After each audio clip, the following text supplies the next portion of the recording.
Good day, everybody, and welcome to another edition of the Military and Foreign Affairs Network. I am your host, the voice of reason. In today's episode, we're going to be covering a variety of subjects, but today we're going to start in the ongoing conflict between India and Pakistan. Things have heated up quite a bit within the last 48 hours. Obviously, there was an established ceasefire after some of the most intense strikes by both sides that took place. Now, is there a ceasefire? Well, the short answer is no. Officially, yes. In reality, it appears not. And things have not cooled down. It's highly likely that things could heat up dramatically. Look, both sides have attacked dozens of each other's military facilities. Now, both sides have reported maximalist claims. One of those claims was by Pakistan, that it struck one of India's largest BrahMos bases, these high-velocity Mach 2 cruise missiles that India deploys based on the Russian P-800. And I want to go down to this facility on the map where you, the viewer, can see exactly what we're talking about. And this is it right here. You can see the bunkers. You can see the storage facilities. Very clear. You can kind of see in relation in northwestern India, Pakistan to the left, India to the right, and then the border there near Lahore, and just to the north of the AH-1 highway, you will find this BrahMos base. Now, how are we going to know if Pakistan, in fact, was able to strike this base and cause significant damage to this base? Well, we're going to find out through private satellite photos. That's ultimately how we're going to know if, in fact, these Pakistani strikes were indeed successful. Now, it does appear that early in these engagements, Pakistan was more successful in shooting down Indian aircraft. We have intel and information coming in from the French. We have intel and information coming in from the United States that would indicate that indeed the Indian Air Force came out worse for wear in terms of aircraft being shot down in these attacks. Now, what happened after those Indian aircraft were shot down? Well, India launched cruise missile strikes on these Pakistani air bases. Now, the question is, how successful were these strikes? Ultimately, we don't know. Again, we need to see satellite photography. We need to see the condition of these bases. We do know that based on information provided by India early on those strikes against those alleged terrorist encampments throughout Pakistan, throughout northern Pakistan, that some of those strikes appeared to be, at least on the surface, very precise in terms of the buildings they went after. But that is all the intel we have right now in terms of real physical data and information that we can analyze and prove a successful strike. So again, getting real satellite footage of this base will give us a lot of information. This is an extremely hardened base that houses India's BrahMos arsenal, or part of its BrahMos arsenal. Again, these are very capable systems, at least in the eyes of India. India believes that these systems can help them win a war. India is very proud of these systems that are air-launched, ground-launched, and can be launched from a variety of Indian surface warships. But we haven't seen any information as of yet that shows us this site and whether Pakistan was actually able to strike this facility. India has a capability to intercept Pakistani cruise missiles. Pakistan has the ability to not just fire cruise missiles, but very accurate semi-ballistic missiles as well that can be more difficult to shoot down than cruise missiles. At the end of the day, at this point, I think both sides took a beating. I think both sides have tremendous capacity to cause destruction on the other side. And both sides were using that capability in full force against targets all over each other's nation states. Dozens of targets were hit by both India and Pakistan. That's what makes this very, very serious. How effective were the Indian strikes on Pakistani air bases? How effective was the Pakistani Air Force in engaging the Indian Air Force with long-range BVR missiles? What did that look like? How many Indian aircraft were actually shot down? How many Pakistani aircraft were shot down? How many Pakistani aircraft were destroyed on the ground? Were there Indian aircraft destroyed on the ground? At this point, we don't know because neither side is really providing any evidence or making any truthful statements about losses that have taken place. The Indian side is admitting that they have taken losses. And they claim that, well, because we have taken losses, we're not going to reveal those losses because this is still an active military operation, which is reasonable. And Pakistan is probably doing the same. My hunch is that both sides have taken tremendous casualties, both in terms of equipment damage, infrastructure, military infrastructure damage, and then obviously the human toll. We don't know what that looks like yet. But I imagine if and when we are given this information, it's probably going to be a lot higher than what currently is being reported. And it's highly likely, probably more likely than not, things have not cooled to the point where we are not going to see further military action, meaning in all probability we will see this heat up again. Look, both of these nation states despise each other. Two fundamentally different religions that are part of the root cause of what is happening right now. And that's never going to go away.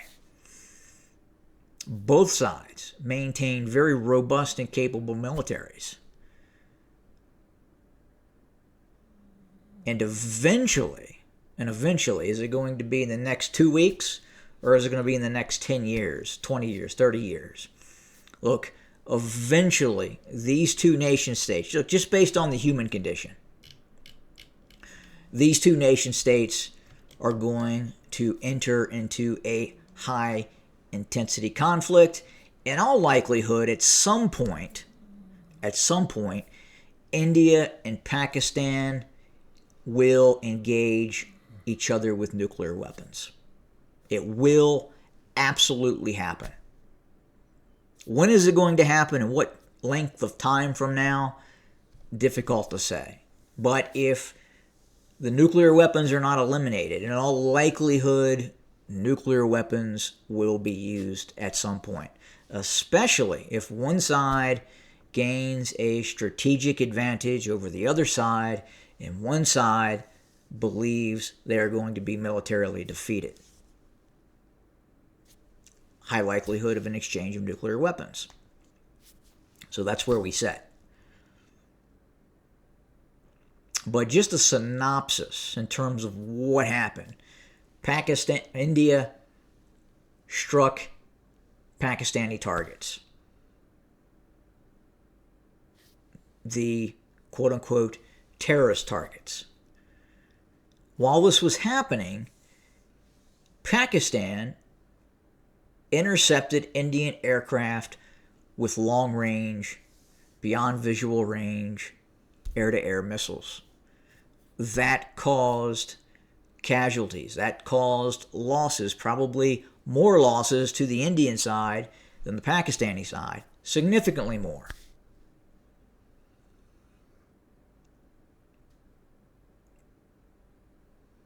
And then the exchanges started. India went after air bases. Pakistan went after air bases. They went after BrahMos sites once India started using those assets. And it is just spiraling from here. And that's what we're watching right now. At the same time, we are also watching, and this could be the next phase of this conflict. The Indian Western Fleet is about 750 kilometers south-southwest of Karachi and moving towards Karachi. At about 500 kilometers, and my guess is they're probably within BrahMos range currently, that they could strike Karachi and port facilities inside of Pakistan with this fleet. Now, what is going to be the Pakistani response? Will Pakistan attempt to engage and sink Indian surface vessels? There's an Indian carrier out there. What would happen if an Indian carrier was hit with an Exocet or a harpoon, or a U.S. harpoon, or a Chinese anti-ship missile? The Pakistanis have the capability, through the use of air power, to deliver long-range anti-ship missiles against these Indian surface vessels, which in turn can launch long-range cruise missiles against Pakistani targets. So again, what does India's point defense systems look like on those vessels? Do they have the capability to shoot down Pakistani inbound anti-ship cruise missiles? And the short answer is yes, they do.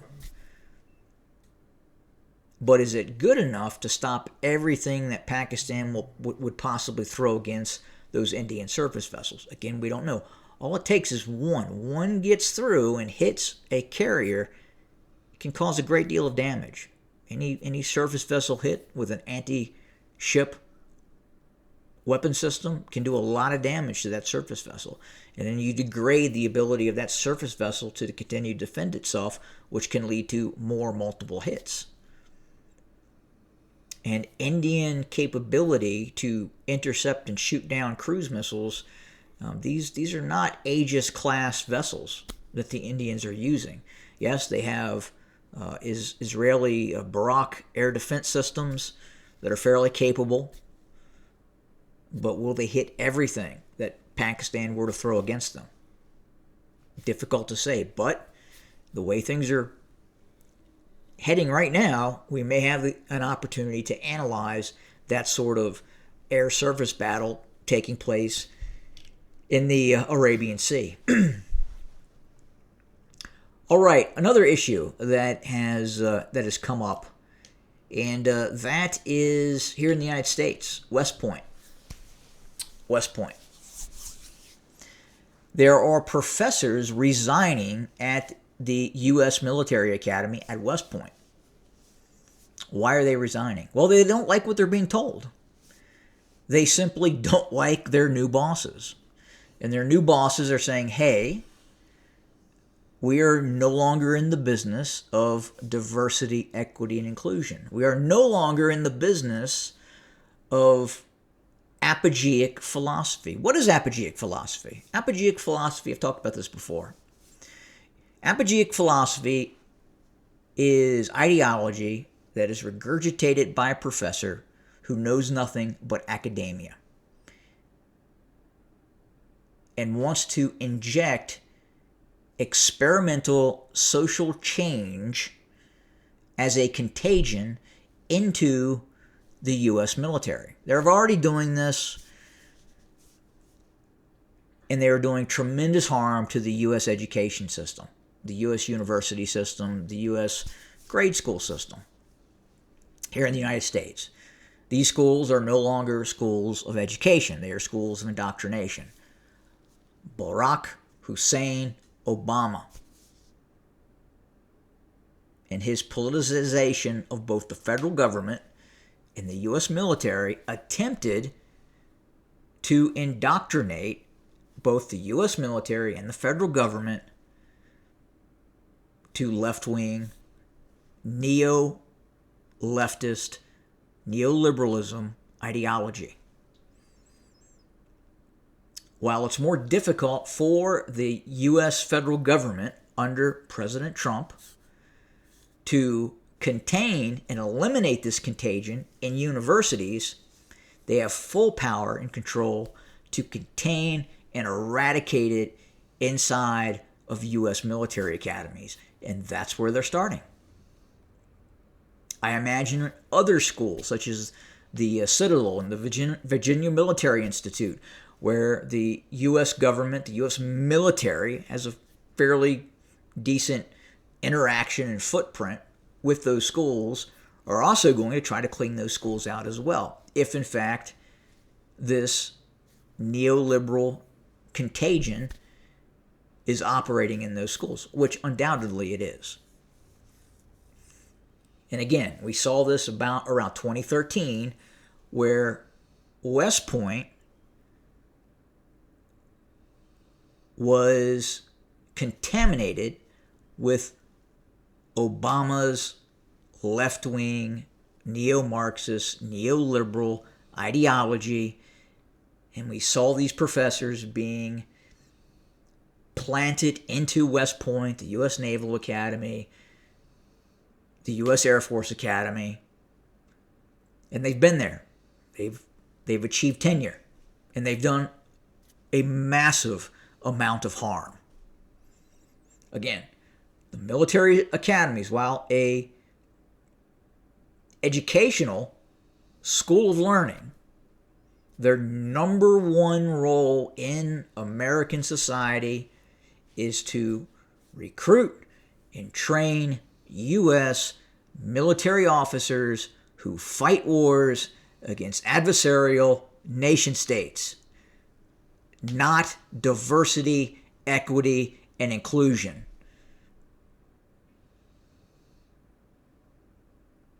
And that's what's happening. And thank God we have a Secretary of Defense whose name is Pete Hegseth. He's cleaning up. He's taking care of what needed to happen for quite a long time. First it's the academies, and then hopefully through pressure, universities. These schools, these indoctrination places need to be purged. And hopefully that's what's happening. Well, look, that does it for today. As always, thank you for joining us. More to come very, very soon. Good day.